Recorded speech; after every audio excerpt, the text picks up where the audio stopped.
നമസ്കാരം.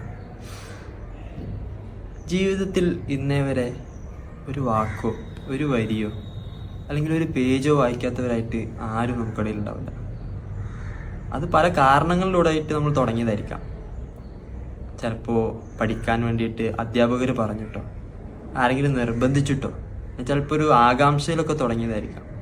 ആ തുടക്കം പലരുടെയും തുടങ്ങി നിന്നു പോയിട്ടുണ്ടാവും. മറ്റു ചിലരുടേത് പാതി വഴി. എന്നാൽ വേറെ ഉള്ള ഒരുപാട് ആളുകളുടേത് ഇപ്പോഴും തുടർന്നുകൊണ്ടേയിരിക്കുന്നുണ്ടാവും. അത്തരത്തിൽ വായനകൾ തുടങ്ങി ഒരു പുസ്തകത്തിൽ നിന്ന് മറ്റൊന്നിലേക്ക്, അതിൽ നിന്ന് മറ്റൊന്നിലേക്ക് ഇങ്ങനെ തുടർന്നുകൊണ്ടേയിരിക്കുന്നവർ ഒരു നോവലോ അല്ലെങ്കിൽ ഒരു പുസ്തകം കഴിഞ്ഞ് അടുത്തൊന്ന് എടുക്കുമ്പോഴേക്കും അവരെ വിട്ടുമാറാതെ അവരോടൊപ്പം തന്നെ ഉണ്ടാകുന്ന ചില കഥകൾ, അതിലെ കഥാപാത്രങ്ങൾ, കഥാപരിസരങ്ങൾ അവർക്ക് ചുറ്റും തന്നെ ഒരുപാട് കാലം അടുത്തൊരു പുസ്തകം എടുത്താലും ആ പുസ്തകത്തിലായിരിക്കുമ്പോഴും കഴിഞ്ഞ് മടക്കി വെച്ച ആ പുസ്തകത്തിലെ കഥയും കഥാപാത്രങ്ങളും കഥാപരിസരവും അവർക്കൊപ്പം ഉണ്ടാകും. അത്തരത്തിലൊരു പുസ്തകമാണ് 2019 മാതൃഭൂമി പ്രസിദ്ധീകരിച്ച അജയ് പി മങ്ങാടിൻ്റെ ആദ്യ നോവൽ സൂസന്നയുടെ ഗ്രന്ഥപുര. അതൊരു എന്താ വിശേഷിപ്പിക്കേണ്ടത് എനിക്ക് പറയേണ്ടതറിയില്ല. എങ്കിലും ഒരു വായനയുടെ നവ അനുഭവമാണ് സൂസന്നയുടെ ഗ്രന്ഥപുര എന്നുള്ളത്. രണ്ട് സുഹൃത്തുക്കളുടെ അന്വേഷണത്തിൽ തുടങ്ങുന്ന, അന്വേഷണം എന്ന് പറഞ്ഞാൽ നീലകണ്ഠൻ പരമാര എന്നുള്ളൊരു ഡിറ്റക്റ്റീവ് നോവല് എഴുതുന്ന അദ്ദേഹത്തിൻ്റെ ഒരു അപൂർണമായ കയ്യെഴുത്ത് പ്രതിയുടെ ബാക്കി അന്വേഷിച്ചുള്ള യാത്രയാണ് ഈ സൂസന്നയുടെ ഗ്രന്ഥപുരയുടെ കഥ തുടങ്ങുന്നത്. ആ യാത്രയിൽ അവർ കാണുന്നവർ, അവർ സംസാരിക്കുന്നവർ, അവർ ചിലവഴിക്കുന്ന ഇടങ്ങൾ, അതൊക്കെയാണ് സൂസന്നയുടെ ഗ്രന്ഥപുരയുടെ ഒരു കഥയുടെ ആകത്തുക. ആ ജീവിതങ്ങളാണ്, അവർ ചിലവഴിക്കുന്ന ഇടങ്ങളാണ് സൂസന്നയുടെ ഗ്രന്ഥപുര എന്നത്. ഈ അന്വേഷണം ഇവരുടെ ഈ കയ്യെഴുത്ത് പ്രതിയിൽ നിന്ന് തുടങ്ങി മറയൂരെത്തുന്നു. മറയൂരാണ് ഇതിൻ്റെ ഒരു സൂസന്നയുടെ ഗ്രന്ഥപുര ഉള്ളത്. സൂസന്ന ആരാന്നുള്ള ചോദ്യം ഉണ്ടാവും. തണ്ടിയേക്കൻ എന്നുള്ളൊരു യാത്രികന്റെ മകളാണ് സൂസന്ന. ഇപ്പൊ സത്യത്തിൽ ഗ്രന്ഥപുര തണ്ടിയേക്കൻ്റെതാണ്. പക്ഷേ സൂസന്നയുടെ ഗ്രന്ഥപുര ആവുന്നത് സൂസന്നയുടെ ജീവിതം അല്ലെങ്കിൽ സൂസന്നയുടെ ലോകം തണ്ടിയേക്കൻ വീട്ടിലൊരുക്കിയ ആ ഒരു ഗ്രന്ഥപുരയ്ക്കുള്ളിലാണ്. അവർ ലോകം കണ്ടത്, അവർ ജീവിതം അറിഞ്ഞത്, മനസ്സിലാക്കിയതൊക്കെ ആ ഗ്രന്ഥപുരയിൽ നിന്നാണ്. അവർ ആ മറയൂര് വിട്ട് മറ്റൊരു ദേശത്തേക്ക് പോയിട്ടില്ല, നടന്നിട്ടോ വണ്ടിയിലോ.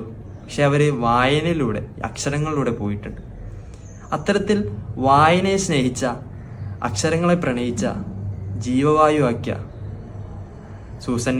സൂസന്നെ അടങ്ങുന്ന ഒരു ഒട്ടനവധി പേരുടെ കഥയാണ് സൂസന്നയുടെ ഗ്രന്ഥപുര. നീലകണ്ഠൻ പരമാരയുടെ കയ്യെഴുത്ത് പ്രതി, വിഷാദത്തിൻ്റെ ശരീരഘടന എന്നുള്ള ആ ഒരു കയ്യെഴുത്ത് പ്രതി അതിൻ്റെ ബാക്കി അന്വേഷിച്ച് അലി മറയൂരെത്തുന്നു. സൂസന്നയുടെ ഗ്രന്ഥപുരയിൽ അന്വേഷണം തുടങ്ങുന്നു. ആ തുടർച്ചയിൽ അവൻ സൂസന്നയുമായി പരിചയപ്പെടുന്നു. സൂസന്നയിലൂടെ മറ്റൊരുപാട് ആളുകൾ, തണ്ടിയേക്കൻ, വെള്ളത്തുവൽ ചന്ദ്രൻ, അതുപോലെ മറ്റനവധി സുഹൃത്തുക്കൾ, അദ്ദേഹത്തിന് അക്ഷരങ്ങളെ ജീവവായുവാക്കിയ, സൗഹൃദത്തെ ജീവനോളം അവരുടെ ആത്മാവാക്കിയ ഒരുപാട് ആളുകളായിട്ട് അലി കണ്ടുമുട്ടുന്നു. ഒരുപാട് വികാരങ്ങളുടെ ഒരുമിച്ച് കൂടുന്ന ഒരിടമാണ് സൂസന്നയുടെ ഗ്രന്ഥപുര.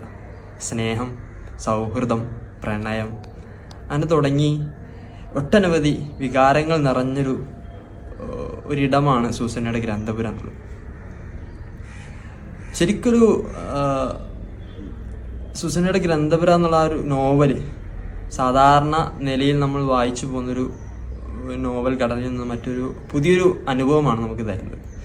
ഓരോ ഘട്ടങ്ങളിലും അനുയോജ്യമായ പുസ്തകങ്ങളെ, വ്യത്യസ്തമായിട്ടുള്ള പുസ്തകങ്ങളെ, കവിതകളെ, കഥകളെ പരിചയപ്പെടുത്തുന്നുണ്ട് നമ്മുടെ രചയിതാവ്.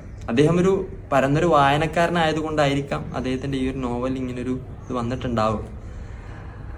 ഈ ഒരു നോവല് അലിയും തൻ്റെ സുഹൃത്തും യാത്ര തുടങ്ങുന്നിടത്ത് വെച്ച് പരസ്പരം പറയുന്നൊരു വാചകമുണ്ട്. ആരുടെയൊക്കെ കഥയുടെ ആരൊക്കെയോ എഴുതിയ കഥയിലെ കഥാപാത്രങ്ങളായിരിക്കാം നമ്മൾ എന്നുള്ള രീതിയിൽ അത്തരത്തിലൊരു വാക്യം പറഞ്ഞു. അതുപോലെ ആയിരിക്കാം ഈ നോവല് വായിച്ച് കഴിയുമ്പോൾ എനിക്കുണ്ടായൊരു തോന്നൽ, വായിച്ച് പലർക്കും ഉണ്ടായിട്ടുണ്ടാവാം. അവരെന്നോ കണ്ട സ്വപ്നങ്ങളോ അല്ലെങ്കിൽ മുൻപെന്നോ കണ്ടുമുട്ടിയ ആളുകളൊക്കെ ഈ സൂസന്നയുടെ ഗ്രന്ഥപുരയിൽ വന്നു പോയിട്ടുണ്ടാകാം. അത്തരത്തിലൊരു